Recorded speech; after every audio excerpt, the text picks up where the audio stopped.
Today I am doing a takeover on the University of Reading Instagram, showcasing what a PhD student does in a day. I work full-time, I'm a mum, and I also obviously do my PhD. Hopefully I'll be meeting some other people on the PhD program as well, and I'll give them an opportunity to talk about what they do, and I'll be using the graduate room, the library, and other facilities today, so hopefully you enjoy today with me. I'm on campus now, and I'm going to show you how we use the library facilities at the university, and you might be able to guess what department I'm in. There we go, that's the library. Let me show you.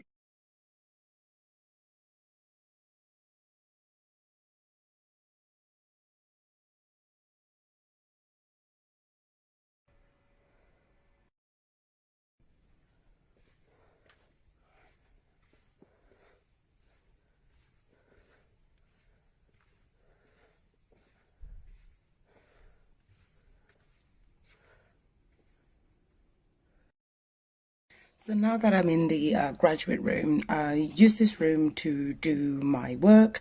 And the good thing about this room is you can talk in here, so you can meet people in here, discuss your paper with other people in here. And it's a brilliant space to actually do research, and I really genuinely enjoy this room, so I tend to actually come from home and study here when I do have time. So usually I'm a teacher, and right now it's half term, so I'm able to come into university as much as possible. If you're going to be doing your PhD and working, I will recommend you to use your time well, and when you have time off, make sure you spend it in the library.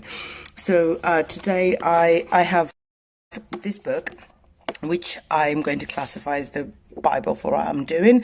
I'm an African historian, and I predominantly research Zimbabwe. So today I'm in here, but I've got some books from the library as well, and I've had my first meeting already, my first supervision. So I've been given a few tasks to complete, and one of them is to not redo necessarily, but have an opportunity to look at my research proposal and see if there are any spaces or areas I would like to improve, and predominantly working on my historiography. So for other departments it might be different, but for us in history we have to work on our historiography, and it's really important to spend time looking at the background of the topic you'll be researching. So that's what I am spending currently most of my time doing. So whilst I'm doing that, I would like people to ask me anything. So the next post will be ask me anything. What would you like to know about doing a PhD research at the University of Reading? I am currently in my first year, that's why I am a PhD student, and hopefully next year I'll be a PhD associate after a few of our, they're not necessarily tests but discussions.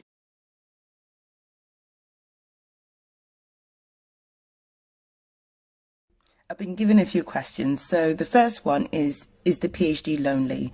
For me, it hasn't been lonely at all.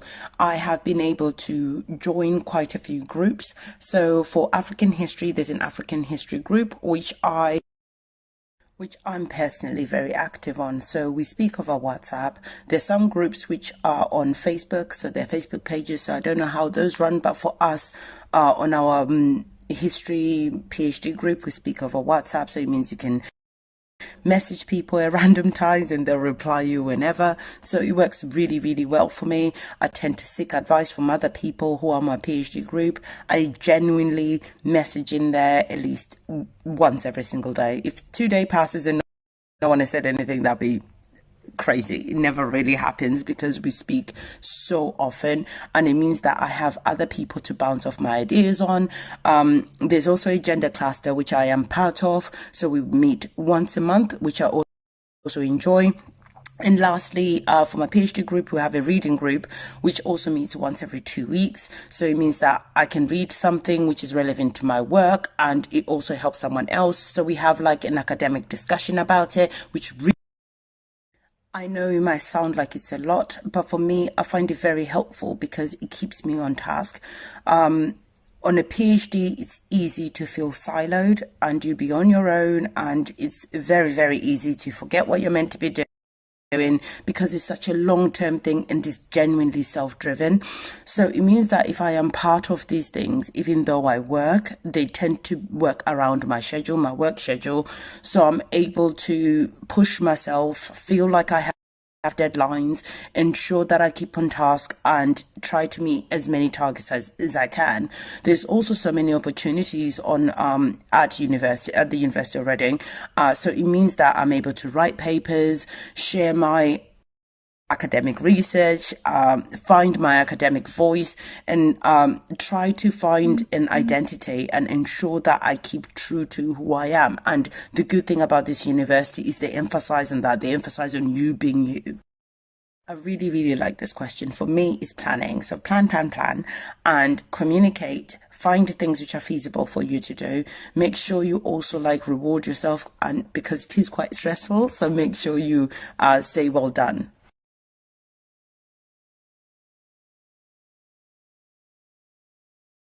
This is a very, very good question. I would say that there is no one path to a PhD. I completed my undergraduate in 2012 and I only came back to further studies last year. I initially contacted Dr. Foxley about undertaking a PhD. I only had an undergrad degree, so I spoke to Dr. Schmidt, who then told me to do a master's and really focus on African history. For me, the pathway has been completely different. So I came back after going into work, having children, settling in normal life, I guess, and decided to do this. So for me, it is a project of passion. I really, really love what I do. So I am completely driven by passion because life is already busy. And luckily, my lectures are fun. What I study is interesting. The opportunities here are amazing. The facilities are good. And the team overall is fantastic. So it has been an easy transition. But if you're looking to do a PhD, I would say do an undergrad in the area you are passionate about first. Then really, really take time to think about what you want to